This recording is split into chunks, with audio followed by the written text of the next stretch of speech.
আজ ডিম ছাড়াই মজাদার পুডিং বানিয়ে দেখাবো তোমাদের। অনেকেই কিন্তু ডিমের পুডিং খেয়ে দেখেছো, কিন্তু এই পুডিংটা একবার বানিয়ে খেলে বারবার কিন্তু বানাতে যাবে। ছোট বড় সবাই কিন্তু খুব পছন্দ করে খাবে। তো কিভাবে বানাচ্ছি পুরোটা দেখতে থাকো, আশা করি ভালো লাগবে। এখানে একটা কড়াইয়ের মধ্যে আমি নিয়ে নিয়েছি লিকুইড দুধ 500 ml। এটা গরুর দুধই ছিল, আগে থেকে কিন্তু আমি জাল করে রেখেছিলাম একটু। তারপরে কিন্তু আবার কড়াইয়ে দিয়ে এটা কিন্তু ওভেনটা চালু করে রেখেছি, তবে লো হিটে রেখে দিয়েছি। আর এখানে আমি 3-4 চামচ মতো পাউডার দুধ দিয়ে দিলাম ওর সঙ্গে। পাউডার দুধটা দিয়ে কিন্তু খুব ভালো করে ওর সঙ্গে নাড়াচাড়া করে মিলিয়ে নিলাম। এবার দিয়ে দেবো এর মধ্যে আমি 2টো এলাচ, আর দিয়ে দেবো 100 থেকে 150 গ্রামের মতো চিনি। এখানে মিষ্টির ভাবটা তোমরা যে যেমন পছন্দ করো সেই হিসেবে তোমরা দিতে পারো। এটা দুধের সঙ্গে চিনিটা খুব ভালো করে আমি নেড়ে চেড়ে মিলিয়ে নিলাম। মিলিয়ে এখানে একটা বাটি নিলাম, বাটির মধ্যে এই চামচের 2-4 চামচ মতো আমি দুধ তুলে নিচ্ছি। এর মধ্যে আমি দিয়ে দেবো 1 চা চামচ মতো কাস্টার্ড পাউডার, আর 1 চা চামচ মতো দিয়ে দেবো কর্নফ্লাওয়ার। দিয়ে এটা খুব ভালো করে কিন্তু গুলে নেব। আর গোলা হয়ে গেলে এটা কিন্তু আমি দুধের মধ্যে মিশিয়ে দেবো। আর অবশ্যই কিন্তু খেয়াল রাখতে হবে দুধটা কিন্তু একটু মিডিয়াম টু লো হিটে রেখে দিতে হবে। আর এটা দিতে হবে, অনবরত নাড়তে হবে। একবারে দিয়ে দিলে ওটা দলা পাকিয়ে যেতে পারে, ওই জন্য দিতে হবে আর অনবরত কিন্তু নাড়তে হবে।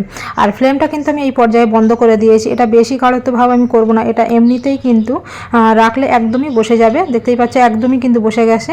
এই পর্যায়ে কিন্তু আমি ফ্লেমটা বন্ধ করে দিয়েছি, দিয়ে এটা আমি এক সাইডে রেখে দিলাম। আর এখানে আমি একটা চিনি সিরা তৈরি করে নেব। আর এখানে যে আমি এলাচটা দিয়েছিলাম, এলাচটা মুখে পড়বে তার জন্য কিন্তু এলাচটা আমি তুলে ফেলে দিয়েছি। আর এখানে চিনি সিরা করার জন্য একটা আমি ছোটো প্যান নিয়েছি, এর মধ্যে দিয়ে দিলাম প্রায় 3-4 চামচ মতো আমি চিনি দিয়ে দিয়েছি এটা চিনি সিরাটা করার জন্য। আর এখানে সামান্য একটু জল দিয়ে দিয়েছি। জলটা না দিলেও কিন্তু চিনি সিরাটা হয়, তো একটু জলটা দিয়ে দিলে খুব তাড়াতাড়ি কিন্তু চিনি সিরাটা হয়ে যাবে। আর পুরো হাই হিটে রেখে দিতে হবে প্রথমে, তারপরে কিন্তু লো হিটে করে দেবে। নাহলে পুরোটা হাই হিটে থাকলে কিন্তু চিনি সিরাটা পুড়ে গেলে একদমই মানে বাজে লাগবে খেতে, তিতা ভাব হয়ে যাবে। তো দেখো চিনি সিরাটা আমার হয়ে গেছে। এখানে আমি কিন্তু একটা বক্সের মধ্যে আমি ঢেলে দিলাম, দিয়ে এটা খুব ভালো করে চারি সাইডে আমি লাগিয়ে নিয়েছি। লাগিয়ে এটা কিন্তু এক সাইডে আমি রেখে দিচ্ছি। 2 থেকে 5 মিনিটের জন্য রেখে দিলে কিন্তু এটা শক্ত ভাব হয়ে যাবে। দেখতেই পাচ্ছ এটা কিন্তু আমি হাত দিয়ে দেখছি, 5 মিনিট পরে কিন্তু এটা হাত দিয়ে দেখলাম একদমই কিন্তু বসে গেছে ওটার মধ্যে। আর এবার যে এই ব্যাটারটা আমি করে রেখেছিলাম এটা কিন্তু এবার এর উপরে আমি দিয়ে দেবো। দিয়ে সবগুলো কিন্তু ওপর দিয়ে আমি একটু ভালো করে নাড়িয়ে চাড়িয়ে নেবো, এর সঙ্গে যেন খুব ভালো করে মিক্সড হয়ে যায় আর একদম পুরো লেভেল হয়ে যায়। এই পর্যায়ে কিন্তু আমি এটা একটা ঢাকনা বন্ধ করে এটা আমি ফ্রিজে রেখে দেবো। ডিপ ফ্রিজে রেখে দেওয়াও দিতে পারো, কিংবা তোমরা নর্মাল ফ্রিজেও দিতে পারো। ডিপ ফ্রিজে দেওয়ার দরকার পড়ে না, নর্মাল ফ্রিজে রাখলেই হয়ে যাবে। তো নর্মাল ফ্রিজে প্রায় আমি 1 ঘন্টা মতো রেখেছিলাম। দেখতেই পাচ্ছ একদম কিন্তু শক্তভাব হয়ে গেছে।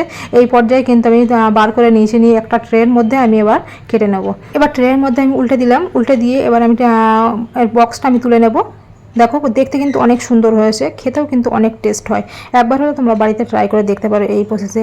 বাড়িতে কিন্তু এই পুডিংটি খেয়ে কিন্তু সবাই তারিফ করতে হবে, ছোটো বড়ো সবাই কিন্তু খুব পছন্দ করে খাবে। ডিমের পুডিংটা কিন্তু অনেকেই পছন্দ করে না, বা অনেকেও পছন্দ করে, কিন্তু এই পুডিংটা প্রত্যেকেই কিন্তু পছন্দ করবে, এতটাই মজার। একবার হলে তোমরা এই বাড়িতে ট্রাই করে দেখতে পারো।